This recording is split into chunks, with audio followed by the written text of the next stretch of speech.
Sergeant, you may bring the nominee.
Take your seat. Good morning. Good morning, Mr. Chairman. You are SALIM MVURYA Mugala EGH. Yes. Welcome to this Committee on Appointments to interact with us so that you can be assessed by this Committee of National Assembly on your suitability to hold the office to which you have been nominated by His Excellency the President. We'll start by administering an oath. You may choose to use the Bible, the Quran. I think there's also an Indian holy book. The Quran. The Gita. Yes, the Quran, so you may be upstanding. Take the Quran in your right hand and recite the oath that the sergeant will show you.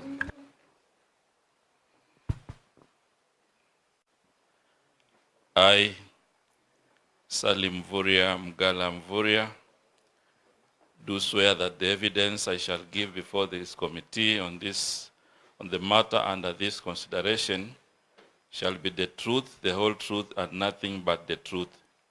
So help me Allah.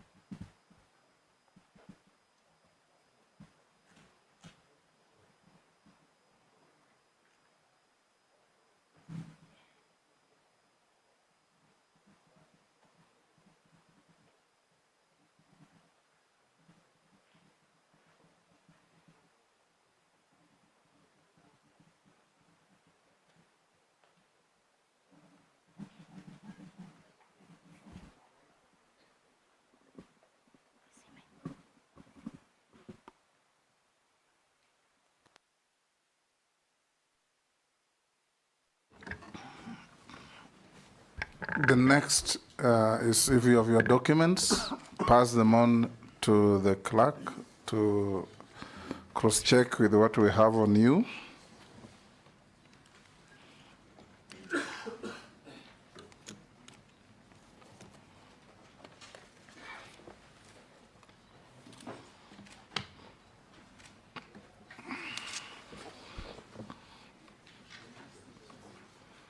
We'll start by introducing ourselves. I'm the chairman of this committee, Speaker of the National Assembly. On my right is the Deputy Speaker of the National Assembly, Honorable Gladys Boss. On my left is the Clerk of the National Assembly, Samuel Njoroge. I'll invite the honorable members of the committee to introduce themselves. Naisula. Naisula Lesuda, MP Samburu West. Nelson Koech, MP Belgut. David Kosing, MP Pokot South. Gikaria David, Nakuru Town East. Mase Mary, Teso South. Abdul Rahim Daud, MP North Imenti. George Gitonga Murugara, Tharaka. Owen Bayer, Kilifi North. Robert Mbui, Kadiani. Stephen Mule, Matungulu. Dido Raso, Saku. Abdi Shurie, Balabala. Mishimboko Likoni. Rehab Mukami. I'm Caleb Saboti. For the record, Kimani Shongo.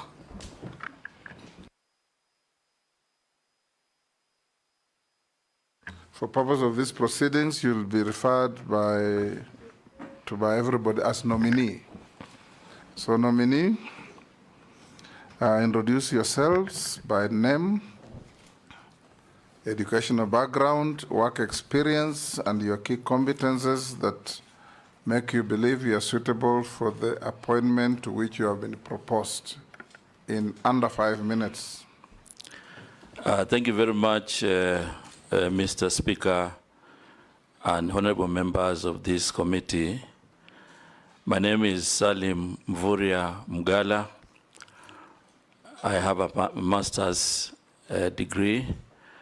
I also have a bachelor's degree from EGH University. I also did my KCSE at Mpeketoni Secondary School and primary school at MVURYA Primary School. Mpeketoni in Lamu. Yes, Mpeketoni in Lamu.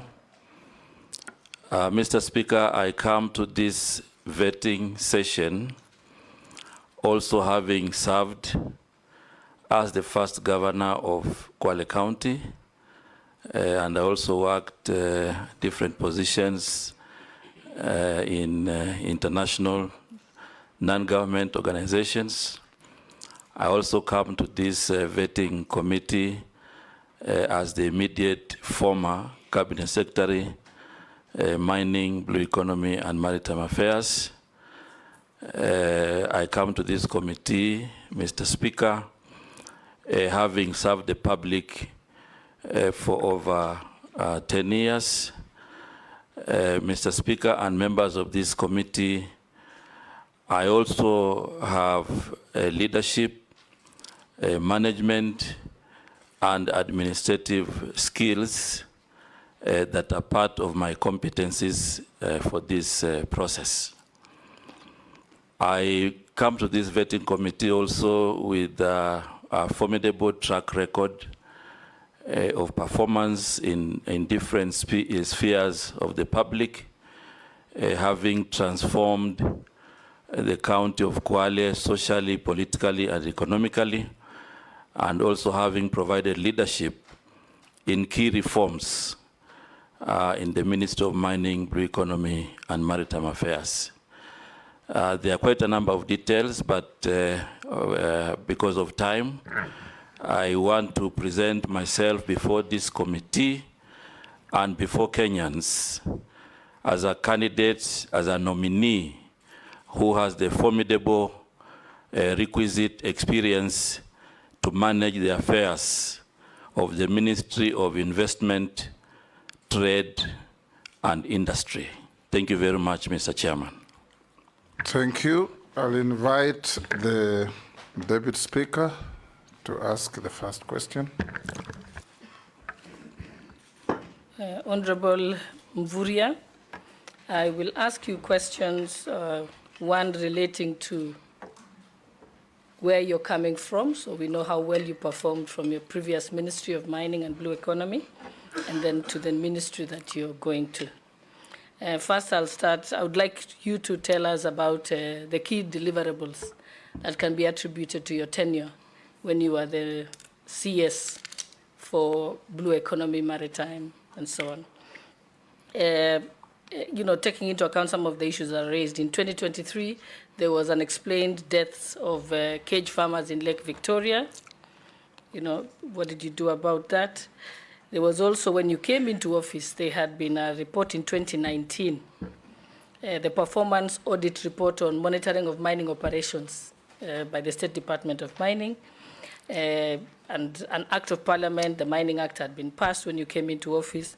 So Kenya said that, the report said that currently only 1% of our GDP is attributable to mining, yet it should be as high as 10%. And another thing that was raised in that report is that we've had mines that have not been restored, which has become areas of criminal activity. There's also been deaths around unlicensed and properly regulated mines. So how did you work when you joined office to enhance the sector's oversight, improve licensing conditions, and to ensure that we have responsible mining practices? On where you're going, I'm reliably informed that the Ministry of Trade, where you're going, also has Kenya Bureau of Standards under it. Tell us what you will do to ensure that you curb the issue of counterfeit products and substandard products and contraband products coming into our country, particularly ethanol, which has caused the big challenge of illicit brew, because people are smuggling the ethanol through Uganda and Tanzania, because I think the duty in Kenya is much higher. And lastly, also the banned pesticides that are banned and have been confirmed to cause cancer that are coming through our borders and are being cleared by KEBS. Thank you. Nominee, you can answer those. Thank you very much, Honorable Chair and Honorable Gladys, for the questions that you put before me. First of all, when I reported and assumed office at the Ministry of Mining, Blue Economy and Maritime Affairs, this was a very new ministry. The three topics have been there before: mining, fisheries, blue economy, but in terms of having it as a ministry, that was the first time. So I did provide leadership in carrying out key reforms to ensure that that ministry can achieve the mandate and also can make a contribution in the economy of our country. And the first reform that we carried out was the reform around licensing. Before the reforms, licensing was very haphazard, and therefore what has happened now is that we have now an organized licensing system where investors apply through the online cadastre, and then we have structures that review and recommend licensing. And even as I left office, the process of licensing is up to date, and it is now working according to procedure. As a result of that, the moratorium was lifted in October last year, and licenses over 1,200 are now getting processed without any challenges. The second thing that is key for reforms is the testing and sampling. Investors had a lot of challenges, on testing their products, and therefore I led reforms that have now devolved 8 labs across the country. So now we have decentralization, and investors can easily now do their testing across the country. There's one more that is still under reform, the Madini House, which I also had committed to the committee at that time, and it is also in good progress. I also provided leadership in instituting reforms on value addition, and as we speak, we have quite a number of investors across the country that are doing value addition, because exporting of raw minerals denies the country a lot of revenue and jobs. If you go to the Western region, for example, we have an investor in gold refinery, 5.8 billion. In Elgeyo Marakwet, you have Flospa. We have an investor, 4.8 billion. In Vihiga, we have an investor, 2.5 billion. And we had also mapped other areas of the country. Right now, there's an investor who is ready to do 11 billion of iron ore in Taita Taveta. That will also benefit Tharaka in an area called Kithiori and part of Kitui. So that bringing on board of investors is part of my achievement in the ministry. And we also organized the artisanal mining individuals into cooperative societies. Now we have about 300 cooperative societies that are ready for licensing across the country.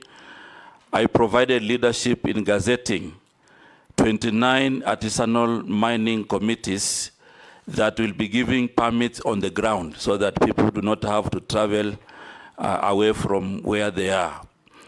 We took the issue of illegal mining very seriously and safety, and proposed measures to have a mining police unit that is responsible for some of the issues. So I take note of the issues you have raised about the insecurity in some of the mines. So the mining police unit has been very critical in making sure that they work with the county security teams to ensure that some of these issues are being addressed on the ground. In terms of mine restoration, each of the applicant for a mining license, they have to attach an environmental restoration plan, which they do as they report, and they also do as they exit. And we have compliance teams to ensure that this can be observed. The other thing is that mining was understaffed, and we have quite a number of staff now who have come on the ground, and things are moving on. On blue economy, many people, many Kenyans had not understood the blue economy and fishery sector, and we instituted reforms also to ensure that we can inspire the economy of the country through blue economy. As a result, we provided a mapping in the Indian Ocean and Lake Victoria so that we can allow for lower level value addition units and infrastructure that are going to help fishermen and other stakeholders in the sector. So as a result, we did mapping from all the way Lamu to Kwale, and also from Busia to Migori, and identified areas for basic value addition. As I speak, these value addition points have now been contracted, and they will be helping fishermen to delay sales so that they can fetch good price.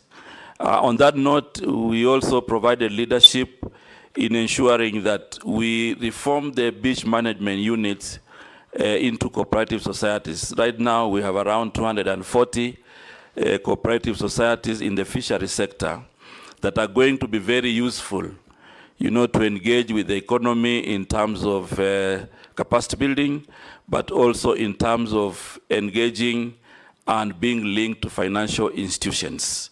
So right now, the government is now ready to invest 1.4 billion in the coast region for the landing sites, and the government is also ready to invest another 1.5 billion in the lake region, all the way from Mulukoba to Got Kochola in Migori, where those structures have been identified.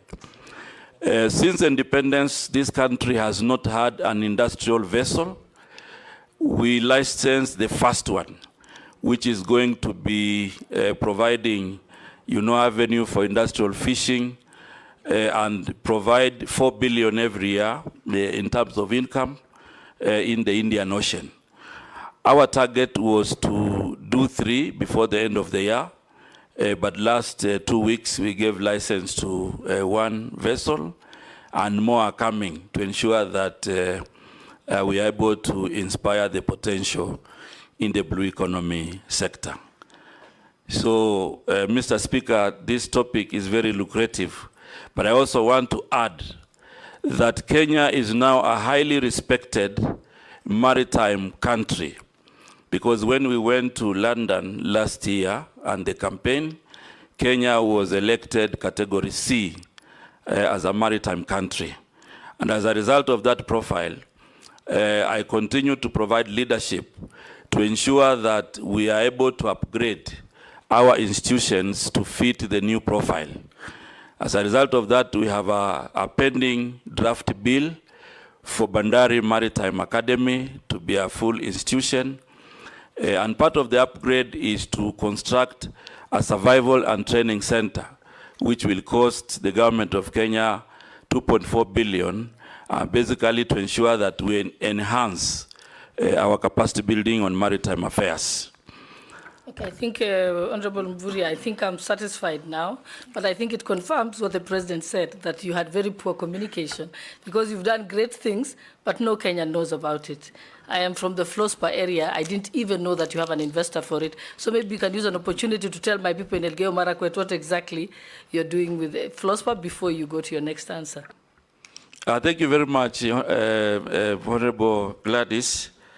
And I think maybe we missed out, but the members of parliament from that region and the leadership, we were together when we were introducing the investor.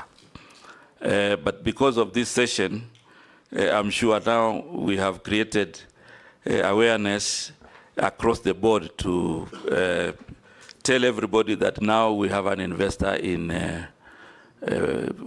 Elgeyo. Before we go to the next, Salim, the licensed industrial vessel in our ocean waters, is it Kenyans or foreigners? It is a foreign-owned, but also we'll have Kenyans who also partner in that vessel. What percent local content? The local content, okay, we haven't signed the agreement yet. I think that was part of the negotiation, but we are looking at between 15 to 30% Kenyan. The law provides 40. That was the initial negotiation, and the negotiations have not been closed. So I'm sure anyway, now my colleagues will take over and move. We'll ask whoever will be taking over. Exactly. Majority Leader? Thank you, Honorable Speaker. Honorable Speaker. Remember, strictly one question each. Honorable Speaker, CS nominee, EAC, the East African Trade Community, trade negotiations. Kenya is viewed as a very weak negotiator, especially for her local protection of her local industries and local farmers. And I would want to hear what you intend to do, should you be confirmed in this ministry, to be a good negotiator for Kenyan industries and more so farmers. Yesterday, the Honorable Mule here, or the day before, was speaking about tomato farmers, onion farmers, potato farmers, egg farmers, poultry keepers in the country not being able to sell their produce locally because of the proliferation of cheaper products coming from the East African community countries. And largely because of the East African Treaty, we cannot use tariff barriers, but the non-tariff barriers, which are supposed to be negotiated by the ministry, I'm told we've been very weak on that. What would you do to do that? And also on the policy of import substitution. We had very many good proposals, and I agree with the Deputy Speaker that you clearly failed in communication, because all the good things you've spoken about in your ministry of former Ministry of Mining, as you say, you engage with the Elgeyo Marakwet leadership. The Deputy Speaker was born there, but she represents the people of Singishu. Next door, she didn't know, because you engage with the local leadership. But that is an investment for Kenya, not for Elgeyo Marakwet County. And therefore, I want to put it to you, and you will tell us whether you actually did fail in communication. And if you failed in your previous ministry in communication, what would you say to convince Kenyans and us that you will not fail in communicating what you are doing for our country in the new ministry should you be approved? And I'm saying that, moving on to what I was speaking about, import substitution, our local manufacturing sector, because of a failure of communication in government, our local manufacturers had very good propositions or provisions in the finance bill that was lost, as we have been told, out of poor communication by government. We have now exposed our local manufacturers, whether they are manufacturers of diapers, sanitary towels, or those in the steel industry, to unfair competition from very cheap imports whose standards we can't even ascertain since they come to the country, done on standards from other countries, especially those from the far Asian countries. What will you do as a new minister to ensure that we at least save the good provisions that were there in the finance bill touching on local manufacturing industry, to protect our manufacturing industry now, as since the State Department for Industry will be under you, and some of those provisions sought to protect that State Department work in the manufacturing sector. Nominee. Thank you very much, Mr. Speaker. And I want to address the matters that have been raised by the Honorable Majority Leader, and thank you very much, Majority Leader. I think I will, first of all, I want to begin on where you stopped. On the issue of communication, I must say that we did all the best to communicate this through the media and through any other forms. However, going forward, it is a matter that we will be able to strengthen to ensure that there is communication. And communication here... you know, there is the mainstream media, yes, which we used to call mainstream media, which is the TV stations and the newspapers. But today, the alternative media, which is social media, is now the mainstream media. Yes, exactly. So you've got to change your thinking, who's alternative and who's the mainstream. Yeah, that is one of the areas that we will, going forward, I think as government, we will be able to use those channels of communication to ensure that we get everybody on board. On the matter of local manufacturing and the industry in general, that Honorable Member alluded to the fact that there were good things in the finance bill which were meant to revamp, you know, some of the local manufacturers. One of the key areas that we will strengthen, or I will provide leadership in strengthening, is to make sure that we bring as many stakeholders as possible. For example, the Kenya Association of Manufacturers, KEPSA, the Kenya National Chamber of Commerce and Industry, and many other stakeholders, to make sure that as much as possible they participate. And also using some of the corporations and sagas in the ministry.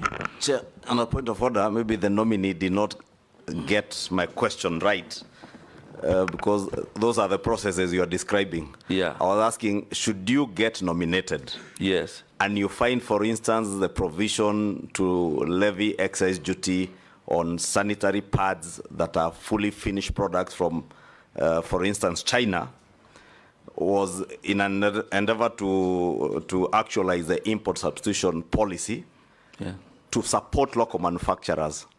That particular provision was lost in the finance bill. Should you be approved, will you pursue, and maybe the nominee who was there before you actually did put it very well, that it is possible to break down the finance bill into various other laws. Should you then be approved, would you pursue actualizing the good provisions that sought to protect local industry because as I said, they were lost because of the poor communication generally in government.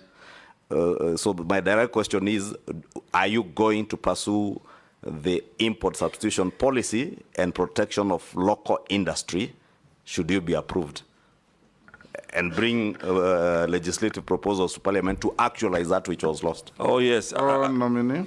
Yes, Mr. Speaker, I think the answer is yes.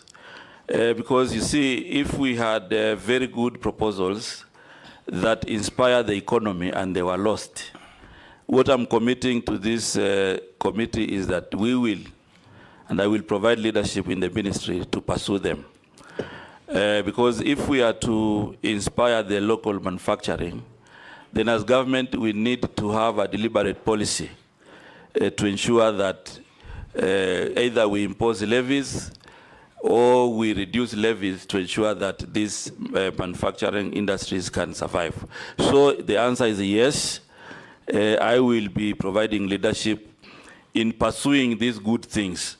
But as we pursue these good things that were lost in the finance bill, Mr. Chairman, I also want to insist that we'll have a robust engagement with stakeholders who may not have seen this before, so that the decision that is finally made is made with all stakeholders in mind. So that is a commitment and a yes, and we will use all manner of communication to ensure that we are able to paint, the positive gains of these particular good things in the finance bill. So this is something we will pursue, Mr. Speaker. The second point about a weak negotiation for Kenya, I also want to commit that we will change the tables. It has come out not just in negotiating for farmers, but even in other forums, where we have a subcommittee of the East Africa community. Kenya has been making a huge contribution in terms of budgets, but in terms of benefits, you find that other countries are the ones benefiting. So this is an area I also want to commit that I will move in to ensure that we protect the national interest. And on this one, we make sure that we have parameters before negotiation, and we evaluate our negotiation so that we are able to benefit our people.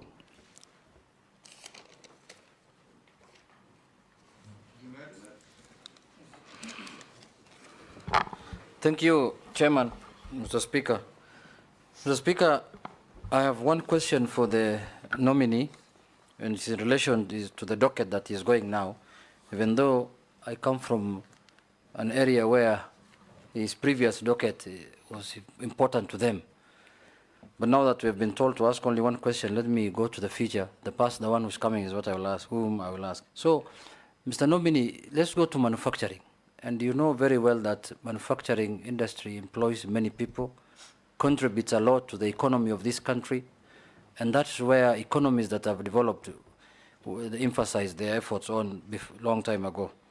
So the manufacturing sector in Kenya now is facing significant challenges, Mr. Nominee, with many industries shutting down actually, production plants or downsizing operation. This is because the key issues they are raising is high taxation, increased cost of power, ease and cost of doing business, unhealthy competition from imported finished goods.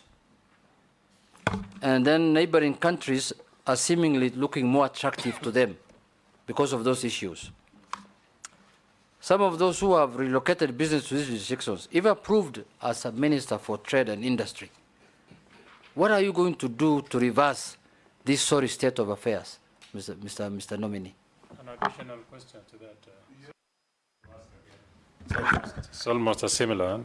As a Cabinet Secretary nominee for the Ministry of Trade and Investment, how do you plan to protect local industries and provide adequate financing for micro, small, and medium enterprise in the manufacturing sector, especially considering the significant decline of foreign direct investment as a share of GDP from 3.1% in 2011 to 0.3% in 2022? Salim, let's take the next person. If you have no question, we pass. I may not have a question, but I have something to say. Thank you, Honorable Chair. Honorable MVURYA, many Kenyans think or say you are a desk minister. You only sit on your desk and run your ministry from your desk. Why am I? And one of the evidence they are giving is that where you are as minister for mining, many counties are mineral counties or mining counties.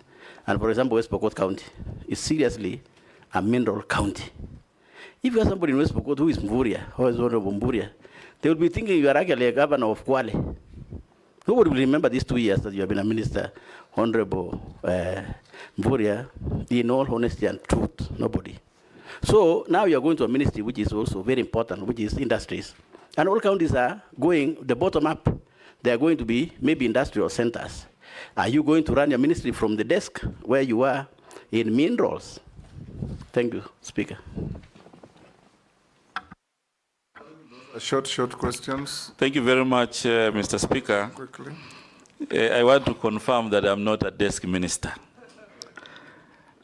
I'm not a desk minister. I was in West Pokot because of the clinkerization program, the 45 billion.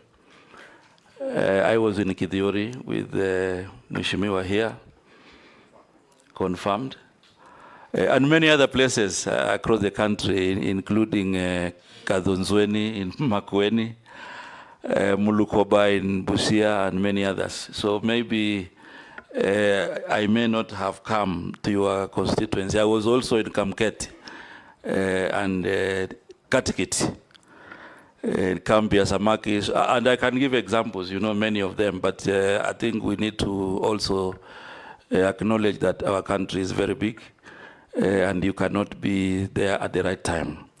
Remember also, Mheshimiwa, this ministry was fairly new, and we had also to put structures in place before we go out there. But I have a lot of field information, which I can give you here to confirm that I was not desk, including visiting Ndarawe, the first minister of the Republic of Kenya, to visit Ndarawe looking for coltan in that area, and I was with the Member of Parliament. So I think we have quite a number of visits that we have done. But again, I want to say that we will visit Kenya. I will visit Kenya as much as possible. On the matter of protecting the local small and micro enterprises against the foreign investors who might have big capital. One of the things that I want to bring to Parliament, and we will work together, is that currently there's a lacuna in legislation to protect the local investors. And one of the critical things I want to commit we bring in this House is the Trade Development Bill and the Trade Development Policy that is going now to provide a clear dichotomy about the foreign and the local investors. We put it in law. I know even previously there was a case of China Square which was handled, but I want to bring it to this House that we have a lacuna in law, and the first thing we will do together is to ensure that we review the Trade Development Bill, we review the policy to ensure that we have inclusion of this kind of protection, so that we don't just do protection as a matter of impasse, but as a matter of policy and law. The other law that we will need to revise to ensure that we anchor our actions in law is also the Investment Act 2004, to ensure that it also recognizes that kind of arrangement where we protect our local manufacturing. The other question by Mheshimiwa Junet, it is true that we have a big challenge with manufacturing now. we have a target to move it to 15% in 2027 and 20% in 2030. But if you look at the trends, there are quite a number of challenges that also challenge the manufacturing sector. And one of it is the cost of power, which Mheshimiwa has mentioned. And the cost of power is something that we can also do negotiation with our colleagues in the Ministry of Energy so that we see the kind of tariffs that will be encouraging manufacturing and the kind of tariffs that do not encourage, we review them so that we provide an enabling environment for manufacturing. That also goes with also the taxation. But more importantly on manufacturing, manufacturing also required an enabling environment. And currently what is happening is that manufacturers would want a plug and play arrangement. They come to the country, there's a shorter process for licensing, you show them where to work and they can work. Currently we have a big challenge with the issues of land. You find that many manufacturers would want, big pieces of land, it is not there. However, because of the special economic zones and also the export processing zone, there is an opportunity there to ensure that we create an enabling environment for manufacturing in our country. And maybe these are some of the things we will discuss as we go along. Speaker, maybe I could add one from Kenyan who is asking about those special economic zones, CS, that nominee that you have mentioned. A number of these special economic zones now are being seen as havens for tax evasion. And a number of people who are in those special economic zones are importing products apparently for use in the SEZs, but they dump them in the domestic economy. What are you going to do to stem, the Kenyan is asking, what will you do to stem the abuse of the SEZs as tax evasion havens? The action that I will take as the Minister for Trade is to ensure that all the manufacturers pay tax. So we'll use the institutions in the ministry to make sure that we enforce compliance. Because if they evade to pay tax, then it defeats the entire purpose of having them as a priority in the special economic zone. So we'll ensure that we use all the institutions available to make sure that they comply in paying tax in our country. Because we cannot give all the advantages and then they don't pay tax. That one is not going to be accepted. Yes, Gikaria. Thank you, Chairman. Maybe just to reiterate what the majority leader was talking about communication. I think it is important for the nominee to understand the importance of communication or passing the government information to the public. I have been in a committee where we were oversighting the nominee, and it has always been an issue. But all that not without the question that I want to ask the nominee is on matters to do with substandard, counterfeit, contraband products that find their way in the market. And what happens, which is the worst part, is that hustlers, a local mwananchi who hustles, goes to the bank, gets a loan of around 100,000 to buy goods that he doesn't know whether they are counterfeit or contraband, and that is why the police land all the time. Yet, these things are supposed to be stopped at the point of entry. In your tenure in this ministry, what are you going to do to try and save these Kenyans the agony of losing all their businesses to the police? Just, in fact, that would have been stopped at the point of entry. So what policy measures are you going to put in place to protect these Kenyans by stopping these counterfeits at that entry point? Thank you, Chairman.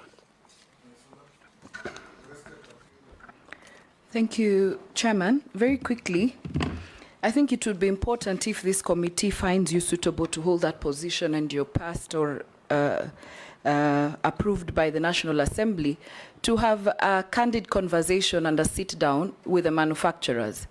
Not just the normal conference, but have a conversation with them on what the issues are.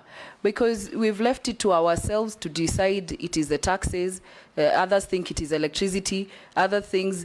Let us hear from them what their real issues are as you come up with the policies. Because if it's about taxes, others think that some manufacturers are favored. When we see exempts, we can almost tell which manufacturer is being favored. And so we want all manufacturers to feel that the country and you and the nation is actually serving them.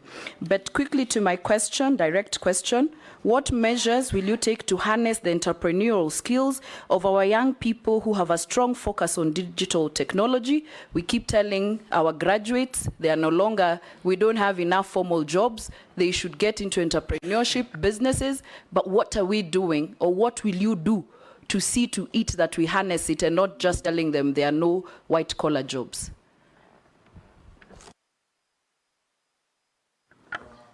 Go to Mary. Thank you. The nominee, I have just one short one.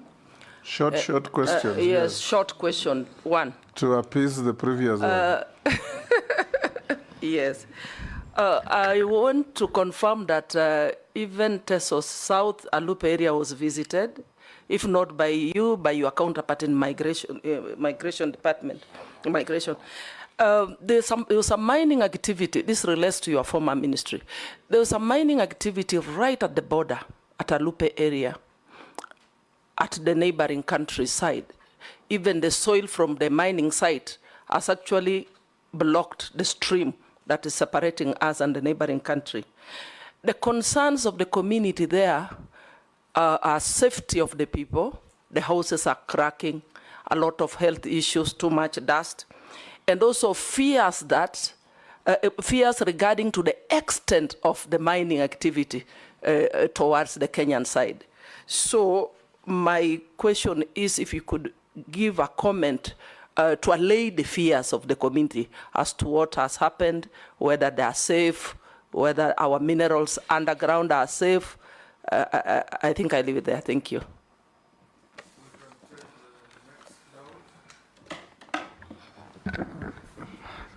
Thank you, Mr. Speaker. To the nominee, Honorable MVURYA.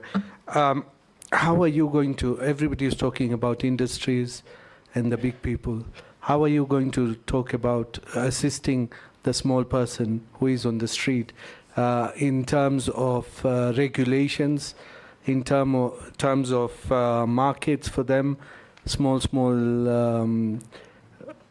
places where they can do business, and regulations and licenses?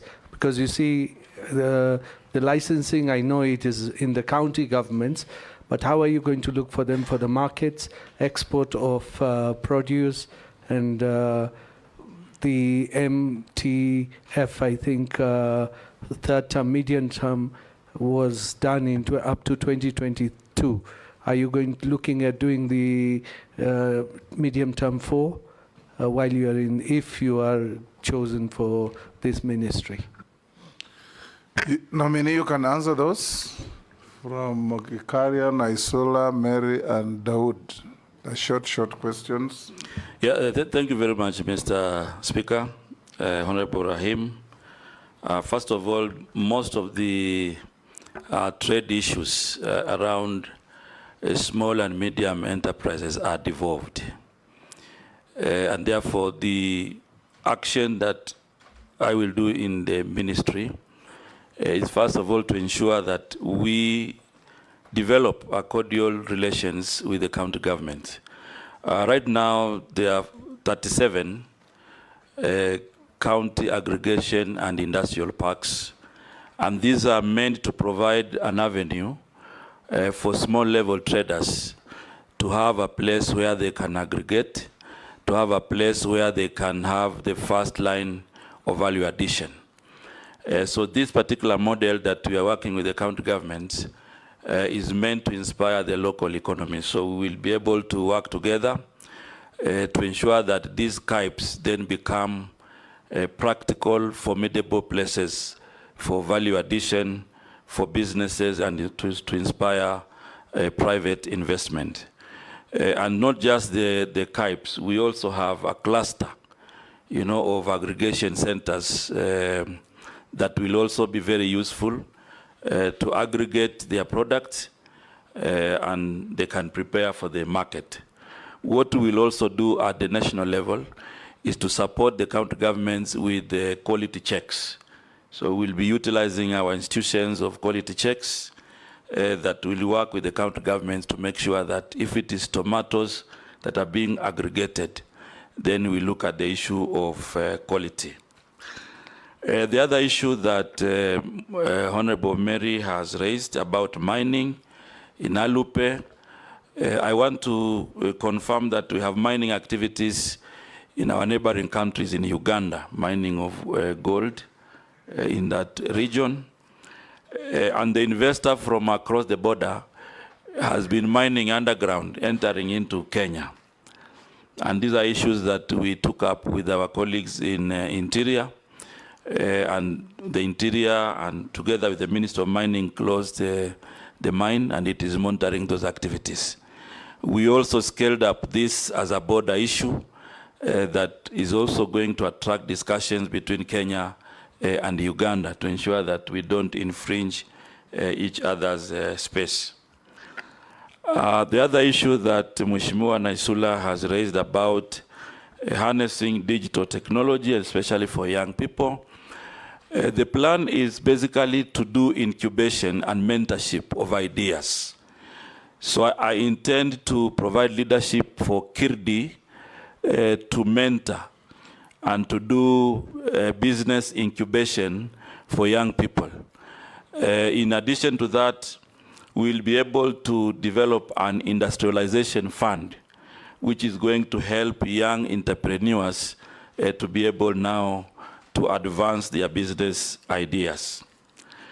On the matter of counterfeit, first of all, I want to say that the area of counterfeit is an area that we will need to work together with Parliament to make sure that the counterfeit authority, has enough regulations, has enough legislation to deal with the counterfeit in our country.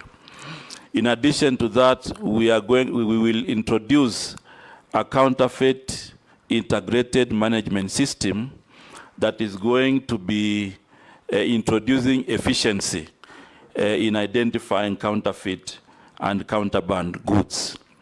We'll also work with KEBS to ensure that they also participate in checking the quality of goods. However, most of these counterfeit goods come across the borders, so we'll work with our colleagues in security to ensure that we also create awareness and enforce compliance so that the borders are not used to bring counterfeit goods to our country. Thank you.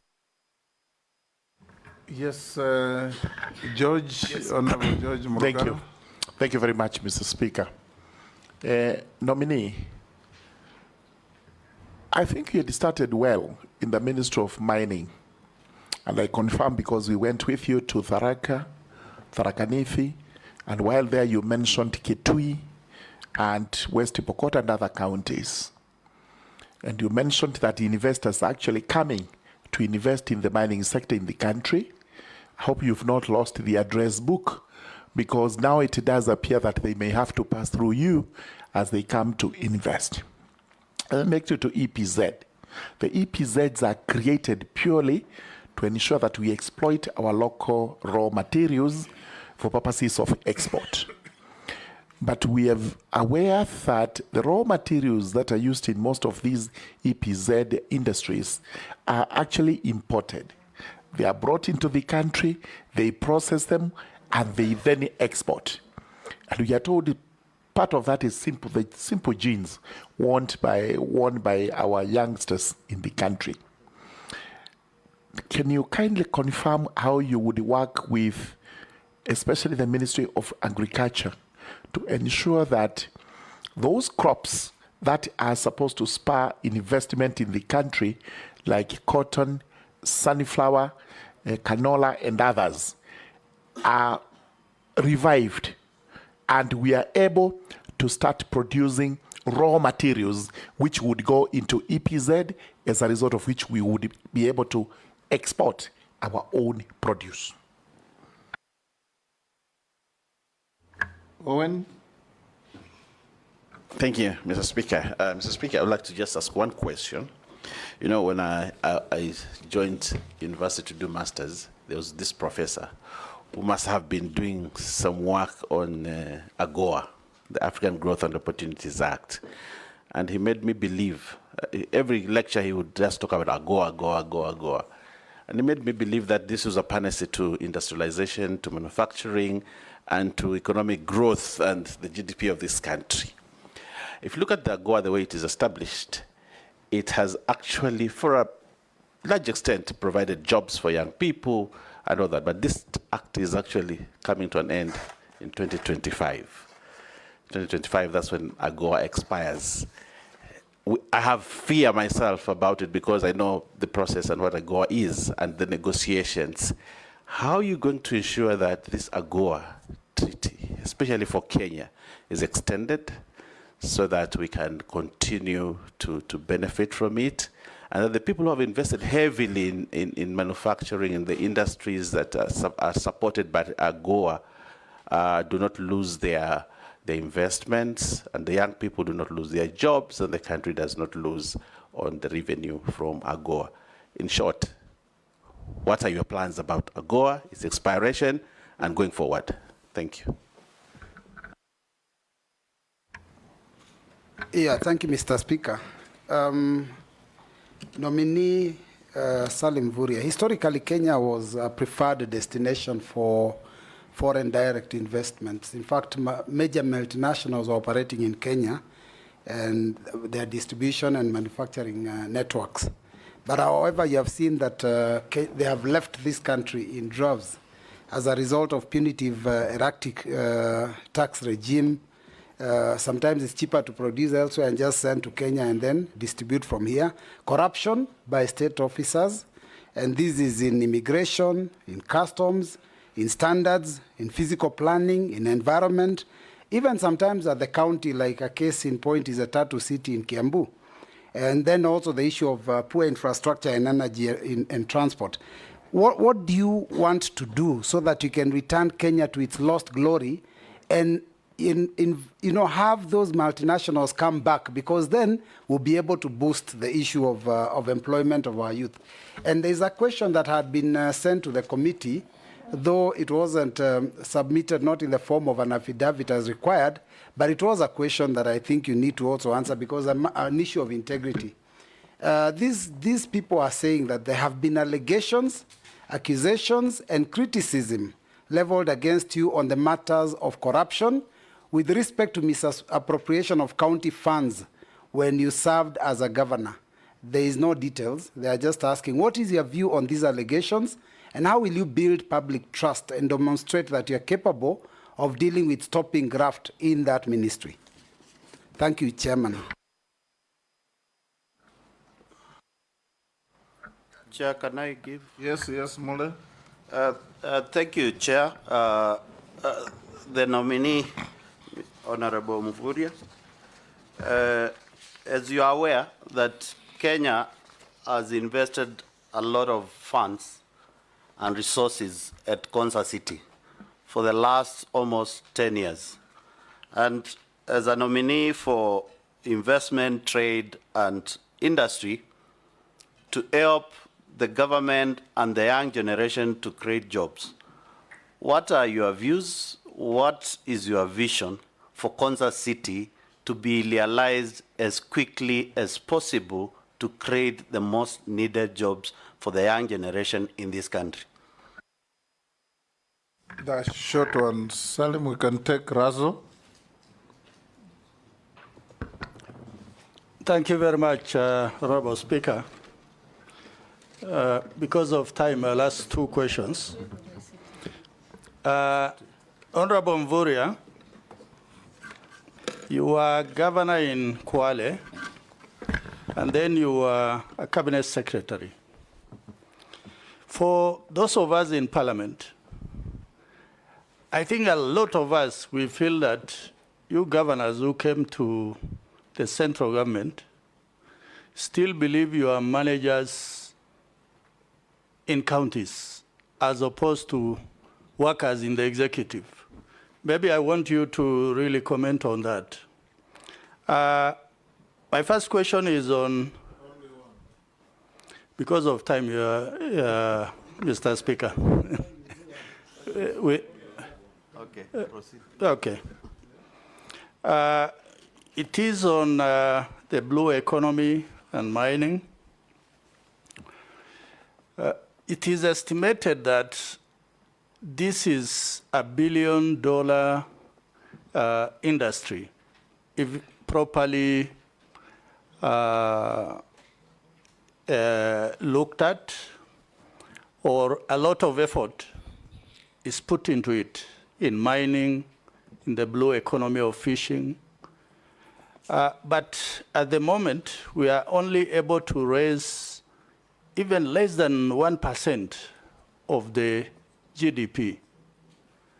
Is it that we are underinvesting, particularly in that ministry, or we do not have the necessary human resource? Or maybe because we don't know that that particular industrial resource exists, particularly in excavation of minerals, in the blue economy. Those nominee. Okay, thank you very much, Mr. Speaker. There are 5 questions. Murugara, Owen, Robert, Mole, and Raso.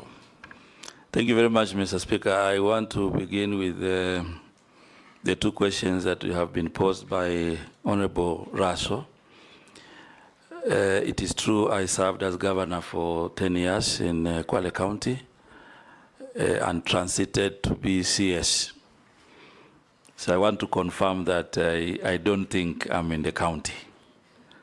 I hold the national executive in high esteem, and I act within the mandate at the national level. So, and I want to speak also for some of my colleagues who have served together in cabinet.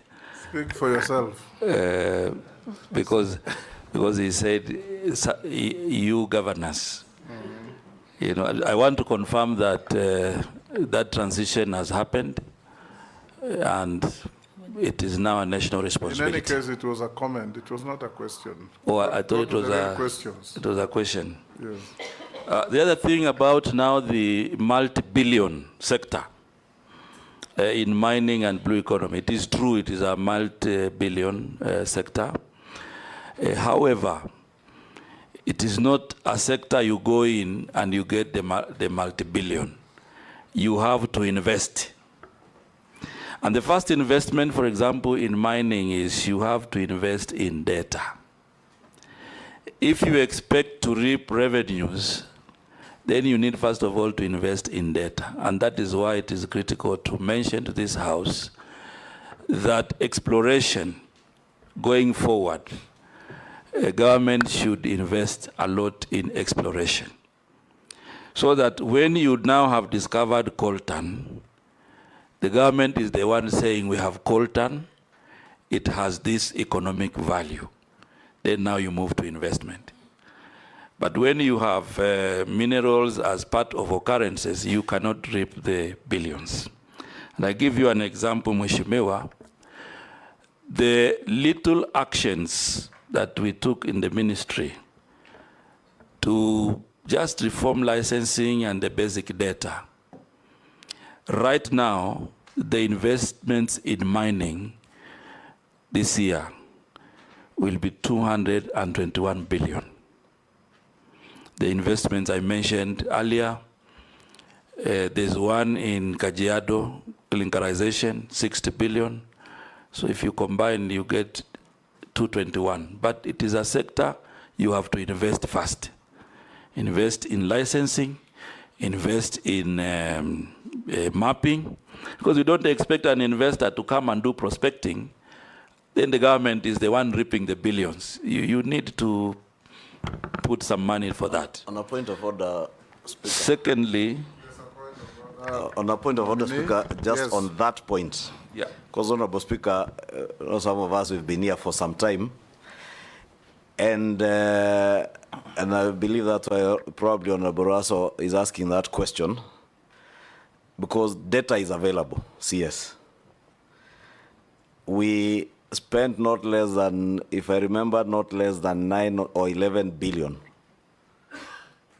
facilitating the National Intelligence Service to do a geophysical survey of all our mineral deposits. Are you then telling the country that this data is not available to the government or to the ministry? I know that was in the last regime, but government operates in perpetuity. And therefore, if that data, and we spend public resources on it, and I say that because I was the chairman of the Budget and Appropriations Committee when we allocated the first 5 billion shillings for that geophysical survey. That money was under the Ministry of Mining. It was moved to the National Intelligence Service with the justification or pretext that it was very sensitive data. Are you telling us now that that data that you were told was sensitive is not available at the ministry or with government? It disappeared with the other regime. Okay. And could that be the reason why there are people who settled on mineral deposits somewhere in, you know where? I may not answer. In Transmara. I may not answer on the settlements, Mr. Speaker. I may not answer the settlements. But what I want to say is that that geo survey gave us what we call mineral occurrences, and there are 970 across the country. Mineral occurrences are indications. Like now, if you fly the plane in Tharaka, for example, they will show you, some basic information on iron ore, on lithium, and something like that. Once you do the occurrences, you need to come back and do a process we call ground truthing. Ground truthing now is the actual drilling of saying that in this area there are some minerals, coltan in Nachola, for example, in Samburu. Then ground truthing, you go back and now reconfirm. And now ascertain, is this of economic value or is something that is just for superficial? So that is the process that requires another investment. The good thing is that before I left, we have done 24 counties, and I think the technical team is reviewing data. So once you have that information, that is specific, you can now tell an investor, in Kenya, we have coltan in Darawe, in Alale, in West Pokot, of this value. Now that is the kind of information, Mheshimiwa, that we need to invest in. The second thing, the question also had blue economy. It is the same way with blue economy also. It is multi-billion, but it is not but multi-billion on arrival. It is multi-billion on your initial investment. For example, if you go to the Indian Ocean, there's a process that has to be done. You need to do stock taking, stock taking of the fish in the Indian Ocean, so that when you are negotiating also with investors, have an idea of what is there. The Indian Ocean and Lake Victoria are highly occupied also by settlements, especially Indian Ocean, you have beaches and whatever. You need also to do marine spatial plan so that you can identify areas where you can put small pots. You can identify areas where you can put different investments. That is an investment you need to put initially before you begin now to reap the multi-billion. But I want to confirm that as a country, we are now on the right trajectory. That will be achieved with time. Now I go to the other question. The other question by Mheshimiwa Mule about Konza Technopolis, this is really a gem for young people because this is a city which is going to host the digital ideas for our country. And in terms of management, the Minister of ICT is leading this special economic zone. Just like any other economic zones, the challenge is the infrastructure, the horizontal infrastructure. Already there has been discussion with the government of South Korea, and they have committed to help us in putting the infrastructure in Konza. So once the infrastructure is put in place, then we will have a good environment. Point of order, Chair. Chair, so that I can help the CS nominee, already the horizontal infrastructure in Konza City is done. What is being required right now is to pull investors to come and put up the factories. And what I want to hear from you, what plan do you have and incentive government need to give so that you can pull the investors to Konza City to create the jobs? Kenya government has already invested, and we have visited Konza City not twice, not thrice. The horizontal investment is done. What you're speaking about Korea government has already committed to put up the technical institution in the city. What are you going to do for the new investors? Mule says Konza Technopolis falls under the ICT ministry. And the investment and all the plans is to make it Kenya's equivalent of the Silicon Valley. So it is not investment to manufacture clothes or shoes or those ordinary manufacturing and trade wares that will fall under him. That's what I understood him to say. Chairman, what I'm looking forward for is the intertwining of the two ministries. We know very well, Konza City, the lead ministry is the ICT. But you are coming to a ministry whereby investment, trade, and industry will be under your purview, whereby government has already created the environment. And in your previous response, you say that the land and the infrastructure is required.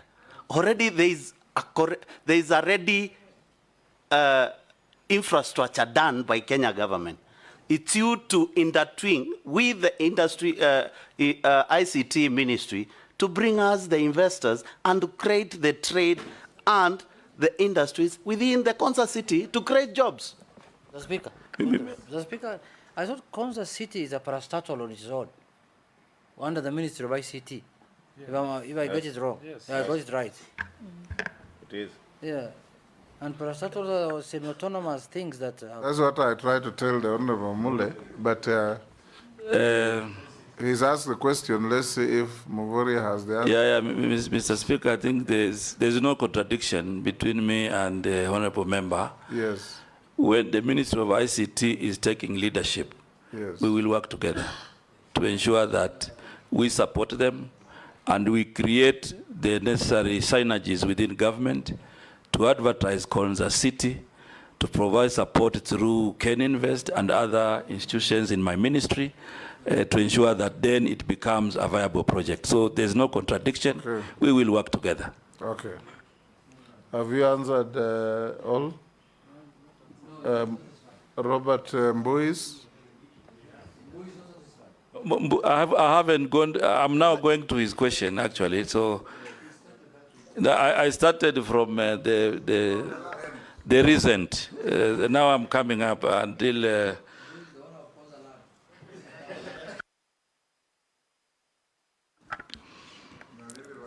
yeah, I think Mheshimiwa Mbui had a number of issues. Some were comments, but I will try to speak to them. The allegations of misappropriation, Mr. Speaker, when I was governor, have not been brought to my attention. I have not heard from any government institution alleging misappropriation, whether it is EACC, whether it is DCI, whether it is the Auditor General, whether the control of budget. I am not privy to any allegations on my integrity. And he also said so that there was no evidence to that. But it's good to put the record straight. Yes. Secondly, there were issues that Mheshimiwa raised about the foreign direct investments.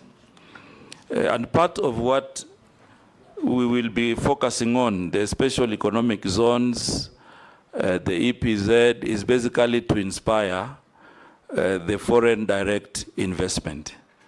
Right now, I think we have Naivasha, which there are quite a number of investors who have now reported. Electric vehicle manufacturers are now in Naivasha. We are also doing Busia. Busia is ongoing. So in a nutshell, what I will do, I will provide leadership to ensure this enabling environment that the government has earmarked to inspire investments, I will make sure that they come to fruition. Of course, there will be other issues that we will deal with together with Parliament, issues of taxation, issues of incentives for ease of doing business, including making sure that when investors report to Kenya, we have minimum restrictions. There are some investors, when they come here, we tell them they have to do some local registration or those kind of things. But that we will deal with you as Parliament to ensure that we together create an enabling environment for foreign direct investment. Mheshimiwa Owen, I hear you about the issue of AGOA, and you know, not just your lecturer, but many Kenyans, you know, are used to AGOA, which is coming to an end in 2025. And the discussion on AGOA is two-front. One is political, and another one is economic. Political in the sense that currently there are elections in US. And in between, the Congress might not sit to discuss AGOA. However, as government, we've already made our position known as Kenya position, that our wish is AGOA to continue. And that has been put emphatically. Didn't the government sign a trade agreement with the US, or is not yet signed? On AGOA? No, not on AGOA. AGOA is not just about Kenya, it's about Africa. It's about Africa. So you have to go cooperate with the rest of Africa. Exactly. So I think the other issue, Mr. Chairman, that I wanted to bring on board is that we all know AGOA and the deadline. The government of Kenya, through the ministry, is also in discussion with the US government for the strategic investment partnership. That is ongoing. And part of what I will be taking over upon approval by this House is to ensure that, you know, we discuss graduating, you know, this STIP into a market access arrangement and a comprehensive free trade agreement. Those are some of the things that I want to commit that we will be putting on the table. Once we succeed to have it as a comprehensive free trade agreement and market access, then we will have had a good transition, you know, from AGOA to this new arrangement. But it's still on the table. There's a meeting next month on STIP, and I'm sure these are some of the ideas that we'll be leading as Kenya. The other question by Mheshimiwa George Murungaru, on, I think there are a number of issues that he mentioned, some comments. It is true we went together to Tharaka. We actually flew together to Kithiori. we saw the iron ore, and there are many things. I want to assure you, Mheshimiwa, there's an investor who is now coming into that area. That's part of the handing over I will do, but also because I'm in investment, we will work with my colleague because he's going to be putting up a value addition point in that area and immediately employ between 500 to 1,000 Kenyans in that area. So that's about the mining. The issue of raw materials, Mr. Speaker, I want to commit that we are working with our colleagues in agriculture. We will work with our colleagues in agriculture to revive the raw material crops that can support local manufacturing. And one of these is cotton. Already within the ministry there are projects, Ginary. The Ministry of Agriculture is already providing cotton seeds in parts of the country. Mapping has been done. Engagement with county governments has already been done. And I commit to continue this conversation so that we can have raw materials for our local industries, but also for the EPZ and for export. Part of these raw materials also means sunflower, because the importation of edible oil is taking a lot of our budget, and it is the desire that we inspire local manufacturing so that edible oil can be value added here in the country. And instead of importing, we can also export to other places in Africa. I hope. Sharia, yes, you have done all of them. Sharia. Thank you, Honorable Speaker. Mheshimiwa MVURYA, the Trade Ministry, in collaboration with county governments, has been and continues to implement the county aggregation and industrial parks. In your opinion, do you think there has been enough publicity and stakeholder engagements? And what strategies or approaches will you adopt to forestall these projects turning into white elephants? Thank you. Thank you, Mishi.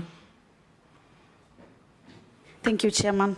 Chairman, before I ask my one question, I just want to put a rider on what our nominee has just said, and because it affects my constituency, and this is about the special economic zone, you need to know that there is what we call Dongokundu Special Economic Zone, which is situated in Likoni constituency, where I represent. And I just wanted our nominee just to give some clarity on how many foreign investors so far have expressed their interest vis-a-vis the local investors. And if it is true that local investors have been denied to be given land for investment, I just want him to answer this so that he gives clarity to Kenyans. And my question, Honorable Chairman, it is on the... That a rider or a... That is a rider because there's already talked about special economic zone, Chairman. But he didn't mention about Dongokundu Special Economic Zone. That is why I had put that rider. Honorable Chairman, my question, it is on the Kenya Kwanza Manifesto, which was talking about establishment of leather industry clusters, which was to be in Athi River, Narok, Isiolo, and Wajir. I just want to ask our nominee, what specific strategies are you going to employ to ensure that Kenya Kwanza government will realize this agenda? And on the same breath, what policy intervention are you going to employ to help reverse the current unfortunate trend of closure of industries? And also coming up with new industries like coconut, cashew nut, and Bixa, which is grown in where you come, Kwale County. I thank you, Honorable Chairman. Mukami. Honorable Mukami. Honorable Speaker, my question is considering the legal challenges to the Finance Act 2023 and the significant role of small and medium-sized enterprises, SMEs, in Kenya economy, what steps will you take to ensure that new tax regulations are fair and supportive of SME growth, while also addressing the broader goals of economic stability and trade enhancement? Thank you. Caleb. Thank you, Honorable Speaker. Our nominee, you've you must have looked at the developmental states and how their path to development was based on, especially the ones that took the route of trade surplus, that is the advantage of the exports over the imports. Some they call it mercantilism, where you put more rules and the standards to make sure that the exports surpasses the imports to develop your nation. It has proven in many, especially the South Asian countries of Taiwan, South Korea, and Japan. This one requires a regime, a set of rules and principles to guide it. The general agreements on tariffs and trade is one of the regimes. Of course, it has transformed now to the World Trade Organizations to encompass the service industries and the intellectual properties. But where does it put the Kenya, the global south? Do we find it fair?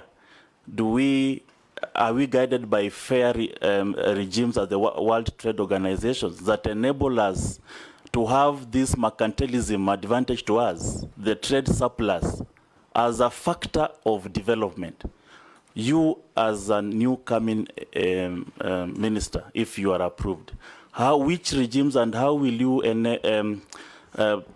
maneuver through these international organizations that are always unfair to the global south? But the last which I had to raise as a point of order, but I knew I'm going to speak, the question of Honorable Kimani Ichung'wah was very pertinent, Mr. Speaker, because I'm also aware a lot of money has been put to survey by the NIS.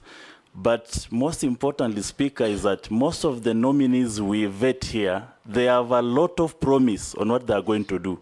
Once they get to the office, they say there's no money for implementation.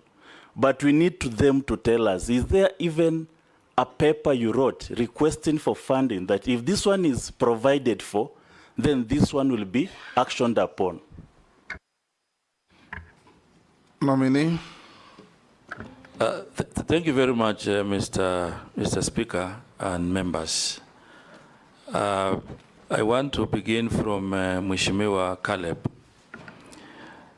I think I want to be very clear on the issue of mapping of minerals. As I said earlier, this process was done. You know, the resources that were allocated for that activity, it was okay, it was done. Identified 970 mineral occurrences. Then the process of ground truthing began also with the budget that we had. And now 24 counties have been concluded and it will continue.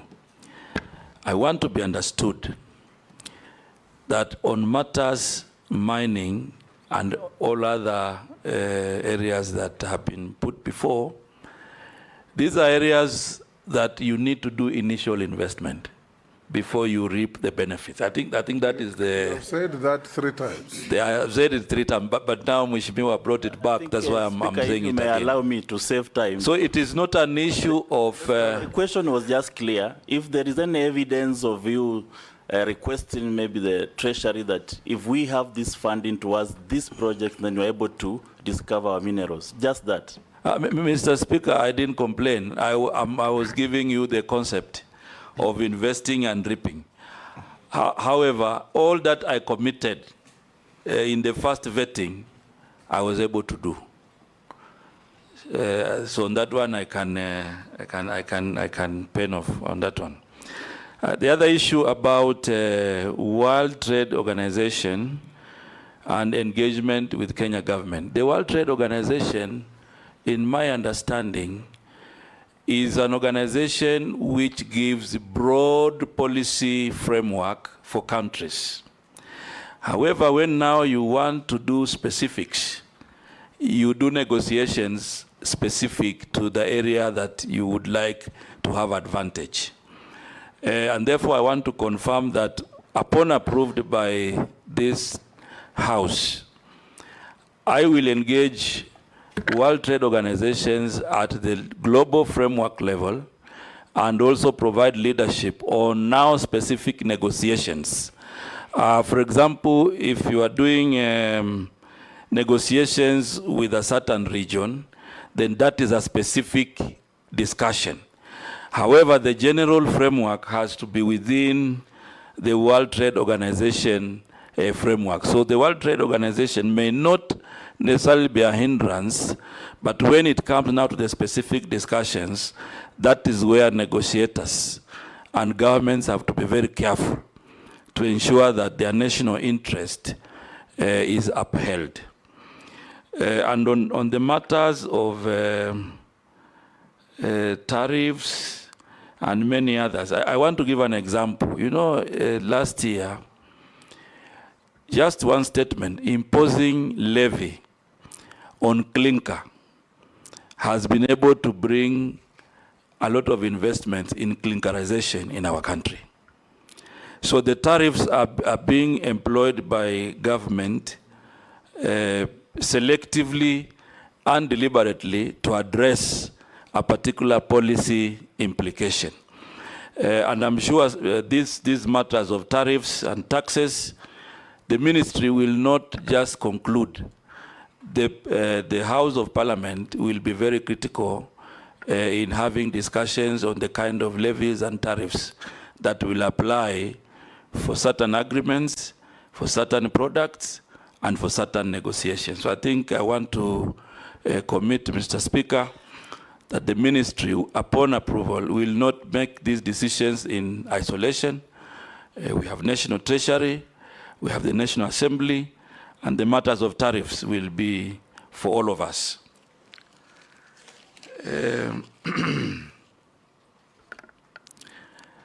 The other question that Mheshimiwa Shurie had asked, whether the KIPES will be white elephants. I want to confirm to you, Mheshimiwa, and this House, and Mr. Speaker, that the KIPES will not be white elephants, because if you look at all the counties, they are addressing a particular value chain. And that value chain is so dear to those counties that we cannot afford to drop the ball. So I will use all my skills to ensure that we properly engage. I will use my skills to ensure that we get the right business model strategically to ensure that the KIPES do not become white elephants. The other question by Mheshimiwa Mishi on Dongo Kundu. And I want to say that I have not skipped Dongo Kundu, Mheshimiwa. It's a very, very important project for Kenya. And it covers Kwale County and Mombasa County. The current situation with Dongo Kundu is that we are now moving on with the implementation of infrastructure. JICA has come in to support the government of Kenya. And also KPA is providing leadership in this project. We have 1,648 project affected persons who will be compensated. There's 384 acres of land in this area. They will be resettled and properly compensated before the project begins. Currently, there are 72 investors who have expressed interest. Unfortunately, I have not been able to dichotomize whether local or foreign. But I'm sure going forward, we will have a chance to classify them, and then we will see who is foreign, who is local. But the commitment I want to say, Mr. Speaker, is that we will ensure that there is fairness in the allocation of land in Dongo Kundu. On matters leather, it is a very critical value chain in the Kenya Kwanza plan. It is also a critical value chain in MTP4, because Kenya has abundance of leather, and we actually have a target to, get income from leather to the tune of 120 billion every year. What is happening, Mr. Speaker, is that right now we have we will be working on the value chains. And upon approval, there's already Kenani in Athi River, which has been identified, as part of the leather industry that is going to host the value chain there. And therefore, we are on schedule. We know there's Isiolo and many other counties that will participate, and we will work, I will provide leadership to ensure that we work with everybody and all counties involved to revive the leather industry in our country. That also goes for other value chains. I think Mheshimiwa also raised the issues of cashew nuts. And already with Kirdi, we'll provide leadership with Kirdi. There's an open area in Malindi, which is earmarked for cashew nut value addition.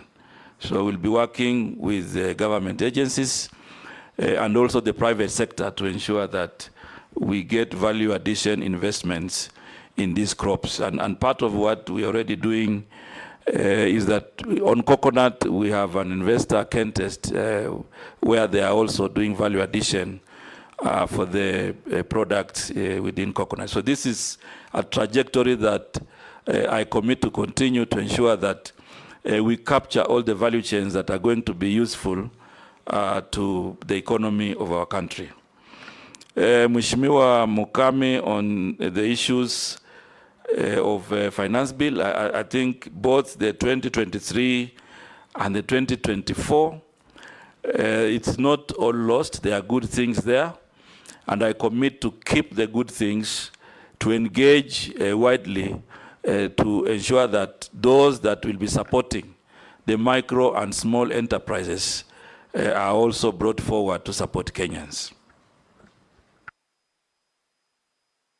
Nominee, a few questions sent in by members of the public. As one, he must be probably from your county. Wish you Allah's blessing. What will you do if approved to invest in digital technology, especially in agribusiness? Another one, why is titanium shutting doors under your watch with the locals losing jobs? You have taken away mining of titanium from Australians and handed to Americans. Why? Chairman, can I add one? Let me finish, then you add. Okay. Another one,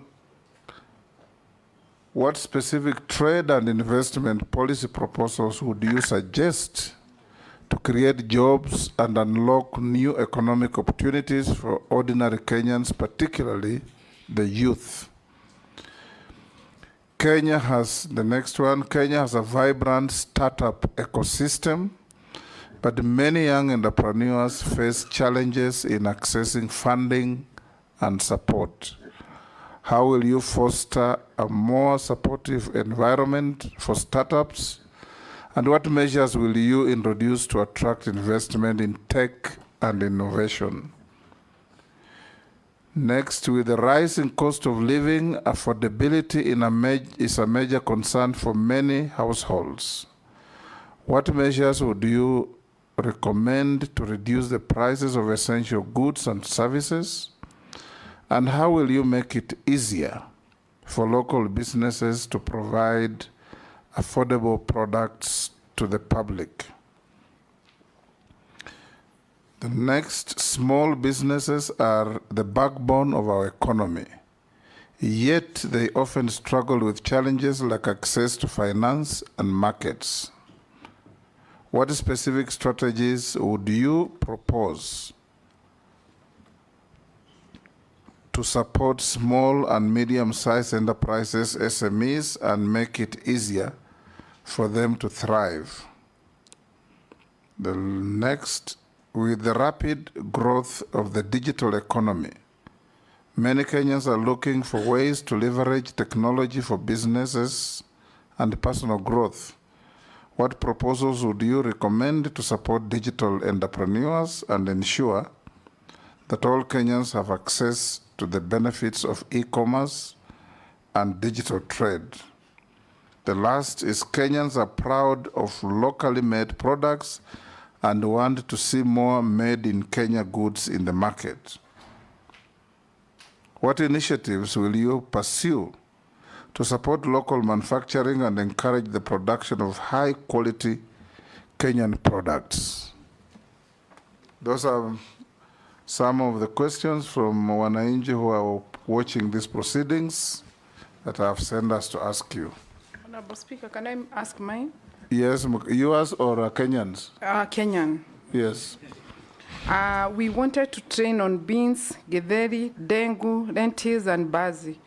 But from the letter, it says it will cost us 120,000 for every product. That is killed. That means per product, per formulation. How are we going to afford that? And yet, we are urging our young Kenyans to start small businesses. Thank you. Russell. Thank you, Speaker. What emerging markets hold the greatest potential for Kenyan exports, and what support is available to help businesses penetrate these markets? Mr. Speaker, one more. Yes, Caleb. How will the nominee for trade ensure there is balance between the government's appetite for tax and enable environment for investors in the country? This is because reduced taxes is one way of enhancing an enabling environment for trade and wooing investors, ensure predictable tax regime. Okay, go ahead, Salim. Those are Kenyans who are watching you perform here, sending in their questions. Some of them you have been touching on them along the way, but you can answer those that are fresh. Thank you very much, Mr. Speaker, and I want to thank all the Kenyans who are actively watching this vetting, and also for their questions that they have raised to ensure that they get responses. The first issue of digital technology. Digital technology, there's a commitment to have Konza Technopolis, to provide that opportunity on technology, and I'm sure young people will be beneficiaries of this. What I want to commit to this Kenyan who has asked this question is that I'll be part of this program to ensure that young people benefit from this program. The second issue about titanium and closing. I want to make it very clear to all Kenyans, Mr. Speaker, that the closure of base titanium has no relationship with me, the ministry, or the government. The closure of base titanium is related to the depletion of resources. Last year in October 2023, they wrote a letter. Financial resources or mineral resources? Mineral resources. Last year in October, they wrote a letter to the ministry indicating that they have now exhausted the the titanium that they have been mining in the area that they were given a license. The same base titanium has applied for other areas in the country. They have applied in Lamu. They have applied in Tana River. They have applied in a very small area of Kwale County. And those applications have been gazetted and they are under consideration. I'm sure my colleague will be taking over the decisions of those applications. I also want to make it clear, Mr. Speaker, that as government, we didn't have any role in the shareholding by Americans or Australians. Base Titanium is a private company, and therefore when people buy shares, it is not that I'm the one who has given it to Americans. So I want it to be very clear. But I also want to say that we have a post-mining land use committee, which I did institute, and it is going to discuss with the stakeholders on how the post-mining land is going to be used. And I want to urge this Kenyan who has asked this question to also participate actively in this forum so that they can decide on the post-mining land use. The other question related to issues of trade. As I said earlier, we will work with the Parliament to ensure that we review the trade policy and trade law so that it can be more inclusive to support local investments and have a framework that can also support funding. The issue of support ecosystems, as I said earlier, Mr. Speaker, already we will be working under KIRDI to provide mentorship and business incubation. I will also provide leadership to set up the industrialization fund so that those business incubators can benefit from this program. Yes, the cost of living and issues of prices, I think this may not fall squarely on me as the CS when I'm approved by this team here, but it is also not relating when, to many other. Not when, but if. If approved by this team, Mr. Speaker, the issue of prices and the cost of living, it touches, many aspects of government, and therefore, as multi-agency, we will be working closely to ensure that this is done. However, there's a point of order from Junaid. However, yes. Okay, carry on. However, there are also some aspects that we can handle as investment, trade, and industry, especially on working with the Ministry of Agriculture, for example, to ensure that we inspire and encourage, production. And when the production is enough and it has surpassed, like now, what we have, then I will provide leadership to ensure that we have a warehousing receipting system, that takes the surplus to the warehouse, and that then we can use it to bring down prices at some point in the year. So we'll be working to make sure that we have that warehouse receipting system to aggregate surplus produce and to make sure that farmers and other business people in that are not captive of cartels.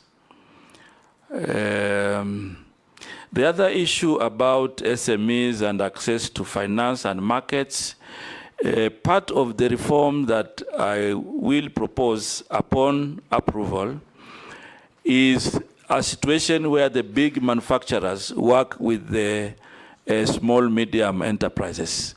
We have a situation where manufacturers are the ones transporting their last mile product. We want to bring regulation, we want to bring a policy and a law that allows the small, medium enterprises to be subcontracted, to be able to deliver to the last mile. This is part of the reform that I will be proposing upon approval. Again, on matters of e-commerce, now that we are focusing more on technology, the ministry will also be working on making sure that we strengthen our presence through e-commerce. People can make the advertisements, they can have systems to pay, and all this. So we'll be working with stakeholders and Parliament to ensure that this comes to fruition.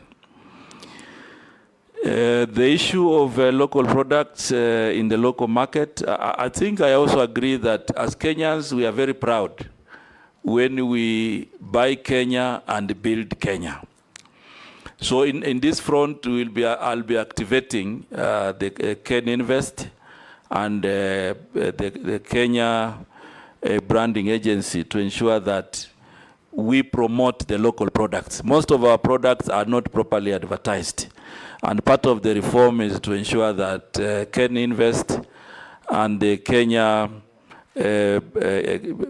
Export Promotion and Branding Agency come to this field so that we can have a lot of advertisement of our local products and of course work on other issues of quality look at our quality laws, whether they are sufficient, and propose amendments where need be.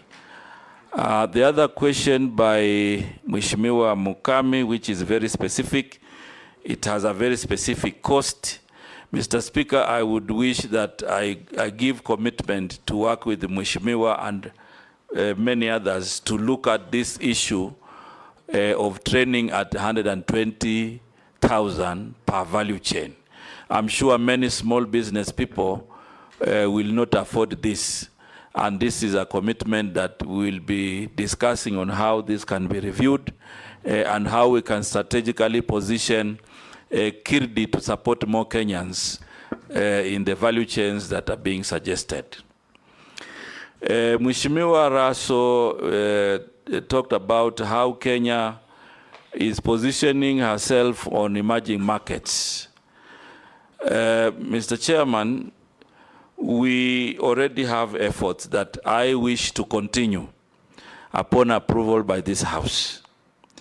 One is that we already have the APA, the Economic Partnership Agreement, with the European Union, which is giving us an opportunity as Kenya to consider a new export market. However, Mheshimiwa Speaker, this APA, or the Economic Partnership Agreement, many investors locally and even producers may not be aware of some of the advantages and opportunities that exist.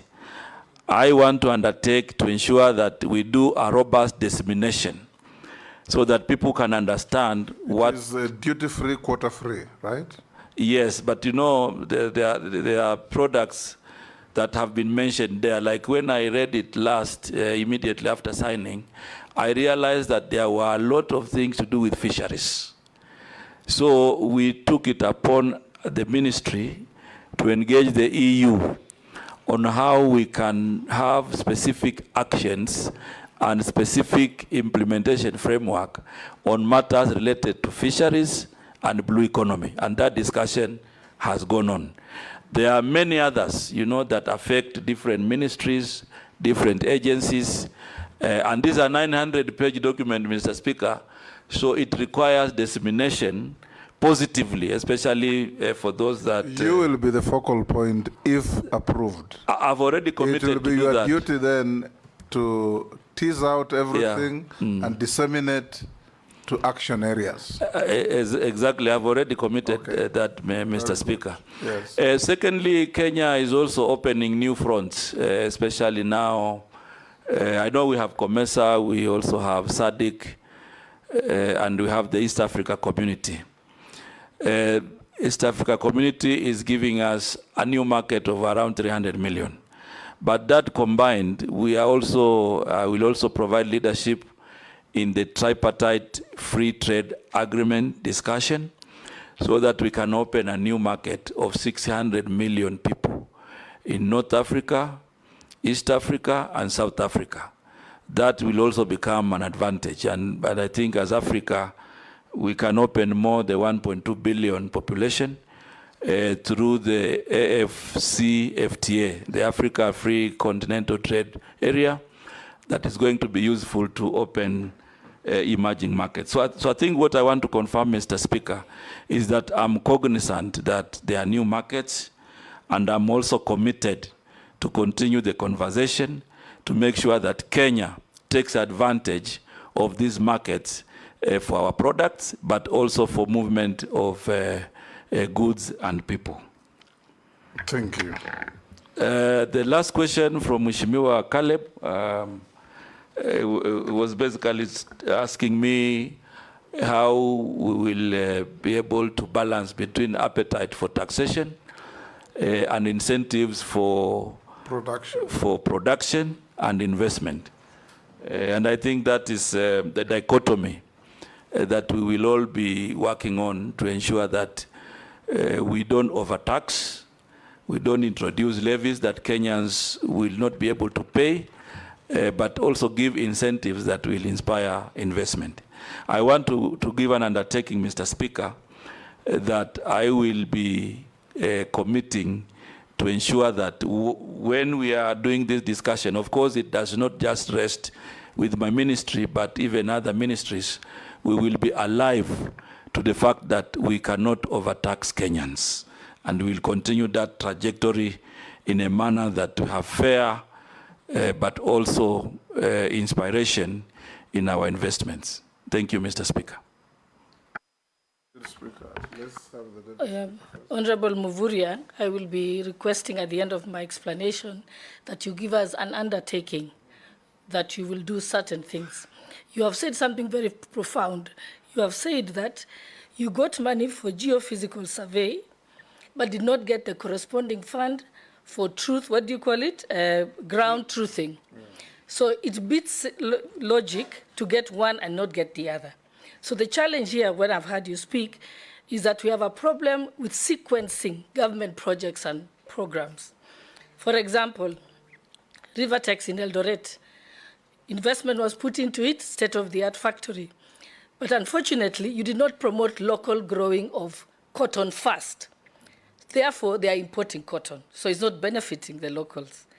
On edible oil, there's been a lot of talk about we don't want importation of edible oil. But by now, we should have marshaled all our farmers to grow sunflower, canola, coconut, so that by the time you're bringing the industry to come and make edible oil here in Kenya, we have the raw material. When it comes to rice, again, we want to stop importation of rice, but there is no corresponding program to promote maximizing the growing of rice. So even if we say we are going to be milling our rice in big numbers so as not to import, we haven't done the first things first. Sequencing is a clear problem.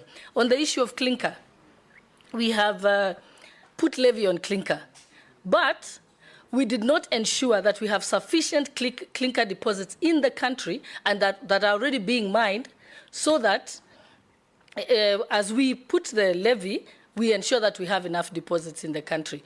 That is why the price of cement has hardly changed. So can you confirm that when you become the minister, if we confirm you, of investments, trade and industry, you will ensure that you have a Gantt chart at your desk, a dashboard where you can actually make sure the sequencing is correct for it to make economic logic? Because that seems to be the only problem. Do we have your confirmation, sir? Speaker, on the same, during the finance bill on the sanitary towels, it's the same thing.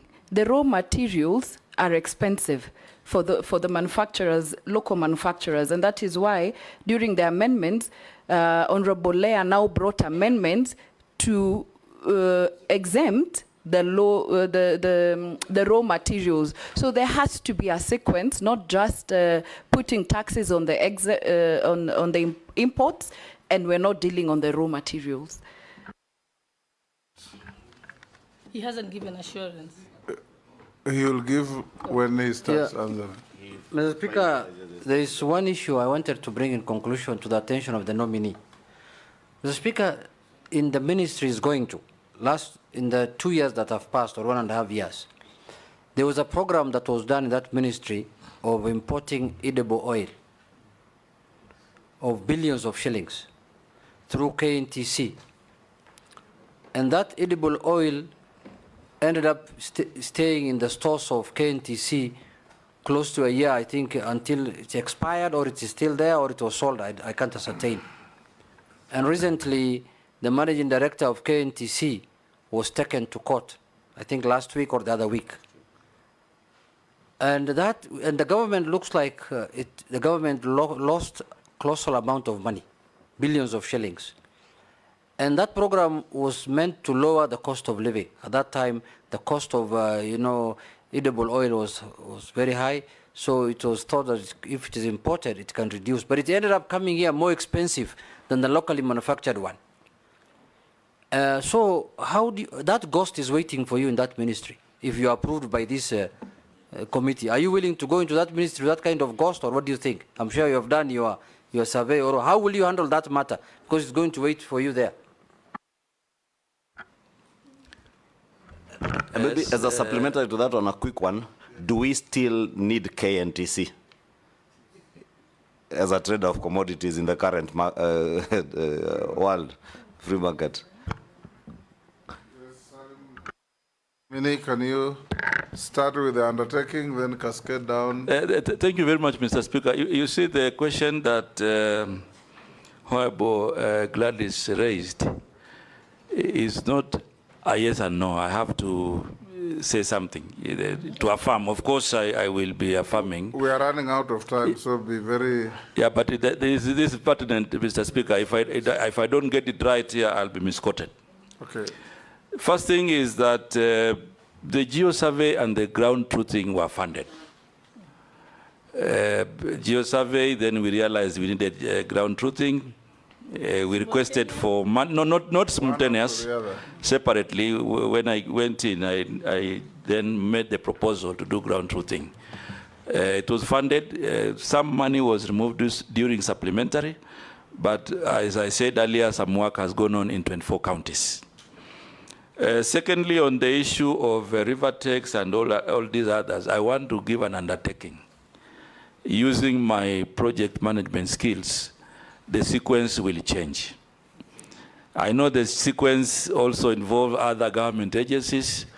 My undertaking is that I will provide leadership to ensure that if it is funding, if it is decisions, we do on all steps so that we don't end up where we have ended. I know, right? Thank you. Then I now have an audio-visual evidence of exactly. And I want to, we will be playing it, Mr. Speaker, at some point to see how things are moving. And I know there is an issue with edible oil about the imposition of levy for crude palm oil. It is the current matter for discussion.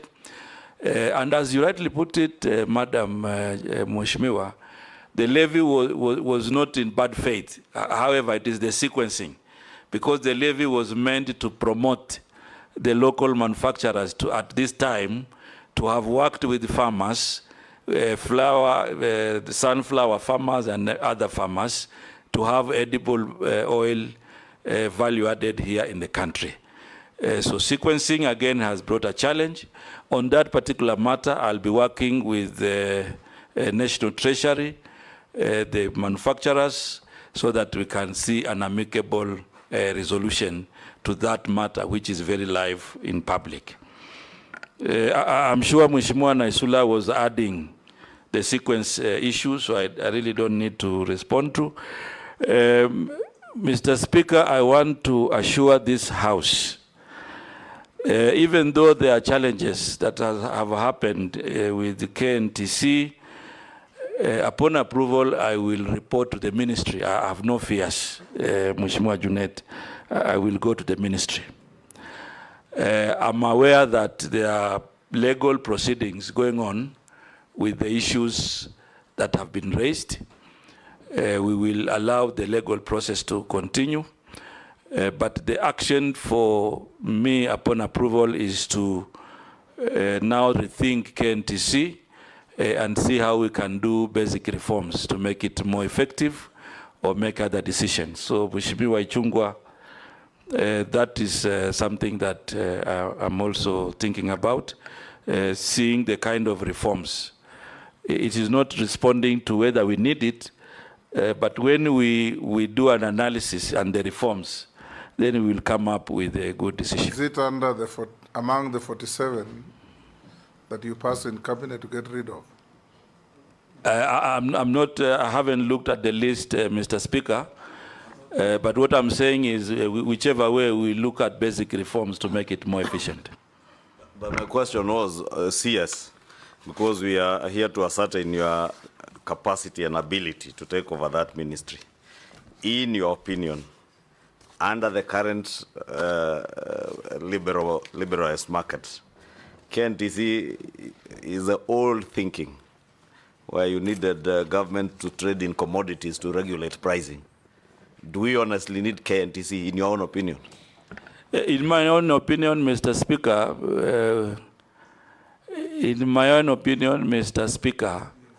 we don't need the KNTC in its current fashion. And that is why I talked about reforms. And you must have the courage to do those things to save public money. Now, before I come to mundane questions, Mr. Speaker. We must come to an end. No. We must come to an end. Okay. Yes, there is only one question that has been sent asking you, nominee, that there's a company called Kenatco, which is still in GOK books as a parastatal 100% owned by ICDC. It has been under stage managed receivership for over 27 years. What measures will you put in place to simply wind it up or privatize it? Mr. Speaker, you know Kenatco? Yes. Yes. The measures upon approval, my first assignment will be to understand it, because I think the Kenyan has put some basic information, but there will be more that we will need to find out, and then appropriate action is taken. So I will take it up, Mr. Speaker, to ensure that we get to the bottom of the matter and then we make the necessary decision. Okay. Yes, Russell? I think unlike KNTC, with Uber, Kenatco should go. Do we need it really? Yes. Yes, it does. Yes, SALIM, and I think we'll direct the Committee on Trade to follow up in case you are approved to account for the 27 years of receivership of this company. 27 years under receivership. That is unacceptable. It is not your fault. Yes, Mr. Speaker. In case we approve you. Yes. Now, Salim, we'll ask you a few mundane questions. Have you been adversely mentioned in any integrity-related report or investigations? No. Apart from the no evidence statement by Robert? No. No. Do you hold any position in any political party? No. What is your net worth? 158 million.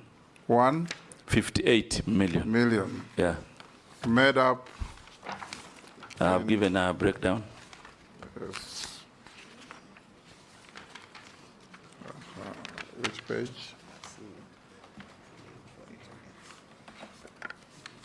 Your assistant is just laughing there. He should be helping us to identify the page, because you should have carried documents.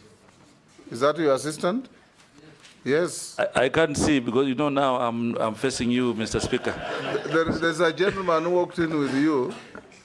I believe he's your assistant. He's sitting there looking very happy. Yes. Mr. Speaker, it's page 6. The assistant is fired.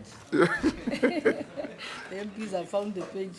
Yes, MPs have found the page and have done the work of your assistant. Yes, we see what you have. When we last vetted you, what were you worth? 120. 120. Yeah. So you have had a growth of 38 million. Yes. How did it come up? The value of the property, some property were completed, and yeah. Okay. Good. Mr. Speaker, point of order. Yes. In his CV, yes, he says he went KCPE in 1779. Those are typos. He's not from the ancient land. That's the more reason why you should fire your assistant. Your assistant. Mr. Speaker, yes. Just, Waziri, from your declaration of wealth, have you benefited from the mortgage scheme as a cabinet secretary? Recently, but it is not concluded yet. Not concluded yet, yeah. So it's not part of this? Yeah.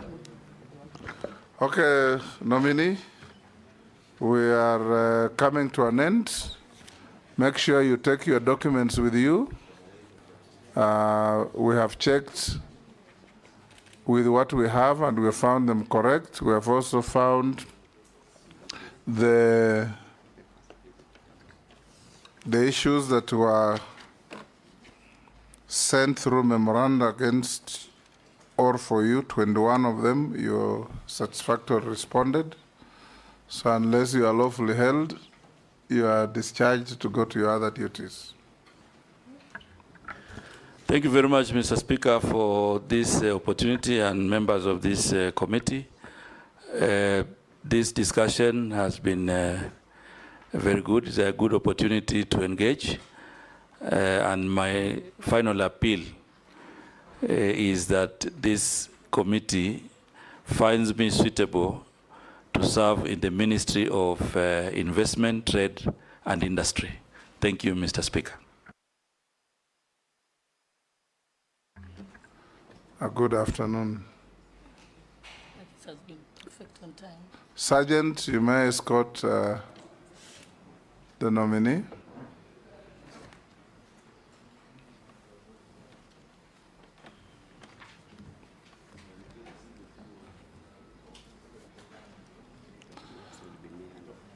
Members, you have 5 minutes to allow the